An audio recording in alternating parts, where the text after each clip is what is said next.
அபி வந்து என்னை விட்டுட்டு போயிடுவா, அவ்வளோதான் என் வாழ்க்கை அப்படின்னு சொல்லிட்டு ராகவ் வந்து ஃபீல் பண்ணிட்டு இருக்காரு. இந்த சூழ்நிலையில் ராகவ் வந்து வெளியே வந்து நிற்கிறாரு. பார்த்தா வந்து அபி இருக்க இடத்துல கரெக்டாக டெக்கரேஷன்லாம் பண்ணியிருக்கு, கேக்கும் இருக்குது. அபி வந்து கூப்பிட்றாங்க ராகவை கேக் வெட்டுறதுக்கு. ஒன்றும் புரியாமல் ராகவும் கூட போகிறாரு.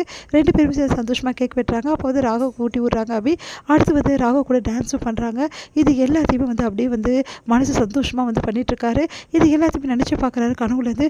இதெல்லாம் கனவா, அப்போ அபி என்கிட்ட வரலையா அப்படின்னு சொல்லிட்டு மனசு கஷ்டப்படுறாரு. அடுத்து வந்து இங்கே அபிக்கு வந்து ரிசப்ஷன் வந்து நடக்க போகுதுன்னு சொல்லிட்டு வீட்டில் எல்லாருமே வந்து கிளம்புறாங்க.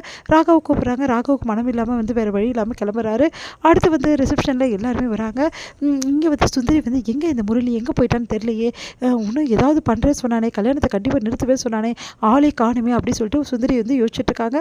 முரளி வந்து சுந்தரிக்கு கால் பண்ணி நீங்கள் அங்கேயே இருங்க, ஆனால் கவனமாக இருங்க, எதுவாக இருந்தாலும் அங்கே நடக்கிறது எனக்கு அப்டேட் பண்ணிகிட்டே இருங்கன்னு சொல்கிறாரு. சரி இப்போ ரிசப்ஷன் நடத்த போகிறாங்க அப்படியே ரிசப்ஷன் தானே, நடக்கட்டும் அவங்க ஆசைப்படியே சந்தோஷமாக நடத்திக்கிட்டோம், ஆனால் கல்யாணம் வந்து நடக்கவே நடக்காது அப்படின்னோடனே அதிர்ச்சி அடைகிறாங்க. நீ என்ன சொல்கிற அப்படின்னோடனே எல்லாத்துக்கும் ஏற்பாடு பண்ணிட்டாத்த, எந்த பிரச்சனையுமே கிடையாது, இதுக்கப்புறம் பாருங்கள் நடக்கிறத அப்படின்னோட நிஜமாக சொல்கிறேன் ஆமாம் அப்படின்னு சொல்கிறாங்க.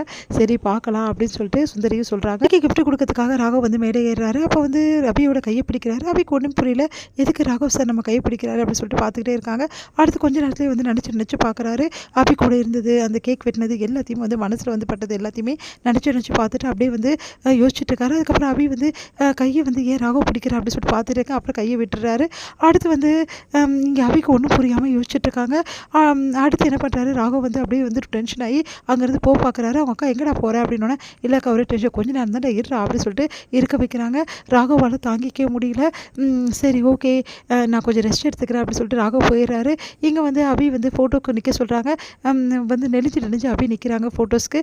கிட்ட வந்து நிற்க மாட்டேங்கிறாங்க. என்ன அபி இப்படி பண்ணுறீங்க அப்படின்னோடனே பரவாயில்ல இப்படியே எடுங்க அப்படின்னு சொல்லிட்டு ஃபோட்டோக்கு போஸ்ட் கொடுத்துருக்காங்க. திரும்பி பார்த்துட்டு ராகவ் வந்து அங்கேருந்து அபியும் விக்னேஷையும் பார்த்துட்டு மனசு கஷ்டப்பட்டு அங்கேருந்து போகிறாரு. அடுத்து வந்து இங்கே என்ன பண்ணுறாங்கன்னா, அடுத்த காலையில் வந்து கல்யாணத்துக்கான ஏற்பாடு எல்லாமே வந்து பண்ணிகிட்ருக்காங்க. அப்போ வந்து கரெக்டாக அபியை வந்து அலங்கரித்து கூட்டிகிட்டு வராங்க.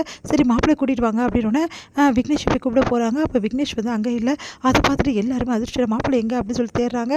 உடனே வந்து எப்படி விக்னேஷ் வந்து இங்கே இல்லாமல் போக முடியும், அவங்க அப்பா இங்கே தானே இருக்காங்க அப்படின்னு சொல்லிட்டு ஒன்றும் புரியாமல் யோசிக்கிறாங்க. லக்ஷ்மி வந்து என்ன பண்ணுறதுன்னு தெரியாமல் தவிக்கிறாங்க. லக்ஷ்மி அம்மா எங்கே நீங்கள் பார்த்த மாப்பிள்ளை இப்போ காண போயிட்டாரு, என் பிள்ளைக்கு 2வது வாட்டி வந்து கல்யாணம் நின்று போச்சு, அப்புறம் அவளை யார் கல்யாணம் பண்ணிப்பா, அவள் வாழ்க்கை அவ்வளோதான், வாழ்க்கையை நானே கெடுத்துட்டேனே அப்படின்னு சொல்லிட்டு அபியோட அப்பா பயங்கரமாக கதை அழறாரு.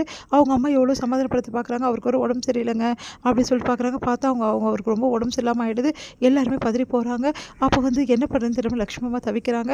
உடனே வந்து வேறு வழி இல்லை அப்படின்னு சொல்லிட்டு ராகவ் கிட்ட ராகவ் அபியை நீ கல்யாணம் பண்ணிக்க முடியுமான்னு கேட்குறாங்க. அதிர்ச்சியாக நீங்கள் என்ன சொல்கிறீங்க, அவங்க 2 பேருக்கு கல்யாணம் ஆக போகுது அப்படின்னோடனே அதெல்லாம் இல்லை, மாப்பிள்ளை காணா போயிட்டாரு, இந்த என் மானத்தையும் மரியாதை நீ தான் ராகவை காப்பாற்றணும் அப்படின்னு சொல்லிட்டு கெஞ்சுறாங்க. ராகவ் வந்து சரி ஓகே நான் கல்யாணம் பண்ணிக்கிறேன்னு சொல்லிட்டு சம்மதிக்கிறாரு. உடனே சந்தோஷம் தாங்கவே முடியல லக்ஷ்மிக்கு. உடனே என்ன லக்ஷ்மி அம்மா வந்து எல்லாக்கிட்டையுமே வந்து சொல்கிறாங்க, இந்த மாதிரி வந்து ராகவ் வந்து கல்யாணத்துக்கு ரெடியாக இருக்கான், ராகவுக்கும் நம்ம அபிக்கும் கல்யாணம் பண்ணி வச்சிடலான்னு. எல்லாருமே அதிர்ச்சி அடைகிறாங்க. இது நடக்கவே கூடாது அப்படின்னு சொல்லிட்டு அப்படியே வந்து சுந்தரி வந்து அது எப்படி முடியும் அப்படின்னு சொல்லிட்டு கத்துறாங்க. உன் வேலையை பார்த்துட்டு அமைதியாக இருந்துட்டு சுந்தரி, இந்த விஷயம் தலையிடாத, இந்த கல்யாணம் நடக்கல நான் உயிரோடு போய் இருக்க மாட்டேன் லக்ஷ்மி அம்மா சொல்கிறாங்க. மானத்தை எடுத்துட்டு மரியாதை இல்லாமல் நான் எப்படி உயிரோடு இருக்க முடியுன்றாங்க. அதை கேட்டு எல்லாருமே அதிர்ச்சி அடைகிறாங்க. உடனே வந்து இந்த கல்யாணத்துக்கு நீங்கள் ஒத்துப்பியாமா அப்படின்னு சொல்லிட்டு கெஞ்சுறாரு அபியோட அப்பா அபிக்கிட்ட. சரிப்பா உங்களுக்காக சம்மதிக்கிறேன்றாங்க. அதன்படி ராகவுக்கும் வந்து அபிக்கும் வந்து கல்யாணத்துக்கான ஏற்பாடு எல்லாமே பண்ணுறாங்க. 2 பேருமே வந்து உட்காடுறாங்க மணவரையில். அப்போ ராகவ் வந்து ரொம்ப சந்தோஷமாக இருக்கார். ராகவ் வந்து எல்லாரும் வந்து ஆசீர்வாதம் பண்ண அபி கழுத்தில் தாலி கட்டுறார் ராகவ். இதை பார்த்து சுந்தரி தடுக்க முடியாமல் அதிர்ச்சி அடைகிறாங்க. உடனே வந்து முரளி கிட்ட சொல்கிறாங்க. முரளி வந்து இதை கேட்டு பயங்கரமாக அதிர்ச்சி அடைகிறாரு.